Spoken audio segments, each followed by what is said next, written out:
సార్వత్రిక ఎన్నికల్లో భాగంగా కాంగ్రెస్ అగ్రనేత రాహుల్ గాంధీ ఆంధ్రప్రదేశ్లో పర్యటించబోతున్నారు. ఈ రోజు కడప జిల్లాలో ఎన్నికల ప్రచారం చేయనున్నారు రాహుల్. ఉదయం 11 గంటలకు కడప విమానాశ్రయానికి చేరుకోనున్న రాహుల్ అక్కడి నుంచి ఇడుపులపాయకు చేరుకుంటారు. మధ్యాహ్నం 12 గంటలకు ఇడుపులపాయలోని వైఎస్ఆర్ సమాధి వద్ద నివాళులర్పిస్తారు. అనంతరం ఇడుపులపాయ నుంచి కడపలోని సభాస్థలికి వెళ్లి ప్రసంగించనున్నారు. రైట్, ఏపీలో రాహుల్ గాంధీ పర్యటనకు సంబంధించి మరింత సమాచారం మా ప్రతినిధి కడప నుంచి సురేంద్ర అందిస్తారు.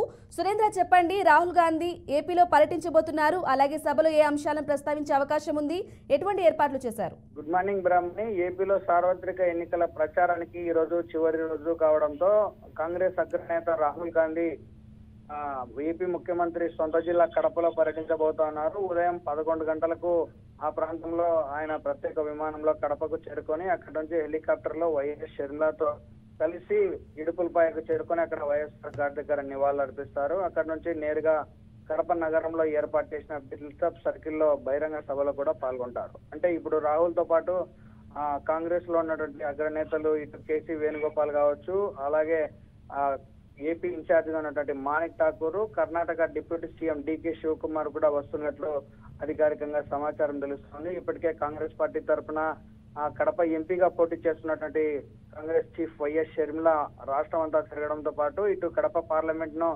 చాలా ప్రతిష్టాత్మకంగా తీసుకుని ప్రచారాలు కొనసాగిస్తా ఉంది. ఇటు వైఎస్ ఫ్యామిలీలో నిలబడినటువంటి సిట్టింగ్ ఎంపీ అవినాష్ రెడ్డి పైన, అలాగే జగన్ పైన కూడా విమర్శనాస్త్రాలు కురిపిస్తున్నటువంటి నేపథ్యంలో ఈ రోజు రాహుల్ గాంధీ పర్యటన కడప జిల్లాలో చేస్తున్నటువంటి ఈ విషయంలో చాలా ఉత్కంఠగా మారింది. చివరి రోజు కావడంతో రాహుల్ ఏ విధంగా ప్రసంగిస్తారు, ఎలాంటి అంశాలు ప్రస్తావిస్తారు అన్న విషయంలోనే చాలా ఆసక్తి నెలకొందనే చెప్పవచ్చు. ఇప్పటికే ప్రత్యేక హోదా విషయంలో కావచ్చు, ఇటు రైతులకు రుణమాఫీ విషయంలో కావచ్చు, కాంగ్రెస్ పార్టీ తీసుకున్న నిర్ణయాలను గ్రౌండ్ లెవెల్లో ఇంప్లిమెంట్ చేయడంలో, అలాగే దాన్ని జనాలకు అర్థమయ్యేలా చెప్పడంలో వైఎస్ షర్మిల సక్సెస్ అయింది. ఇటు కడపలో ఉన్నటువంటి ఇటు పారిశ్రామికంగా కావచ్చు, అటు ఆర్థికంగా ఎటువంటి వనరులు సమకూర్చారు, రాష్ట్ర ప్రభుత్వం ఎలా ఫెయిల్ అయింది అన్న కోణంలో ప్రతిదీ చెప్పడంలో షర్మిల ముందుకెళ్తా ఉంది. ఈ కోణంలో ఇప్పుడు రాహుల్ గాంధీ ఎలాంటి విషయాలు ప్రస్తావిస్తారు, మరోసారి ప్రత్యేక హోదానే అడ్డు పెట్టుకుని ఏపీలో రాజకీయం చేస్తున్నటువంటి వైఎస్ షర్మిలకు మద్దతుగా నిలుస్తున్న రాహుల్ గాంధీ వ్యాఖ్యలు ఎలా ఉండబోతున్నాయి, అలాగే ప్రభుత్వం మీద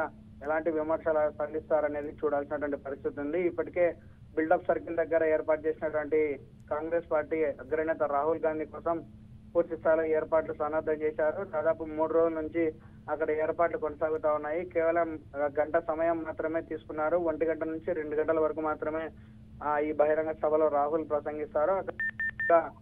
ప్రత్యేక విమానంలో కడప నుంచి రిటర్న్ బయలుదేరుతారు. ఇది అధికారికంగా షెడ్యూల్. ఇప్పటికే రాహుల్ గాంధీ పర్యటనకు సంబంధించిన ఏర్పాట్లు పూర్తయ్యాయి.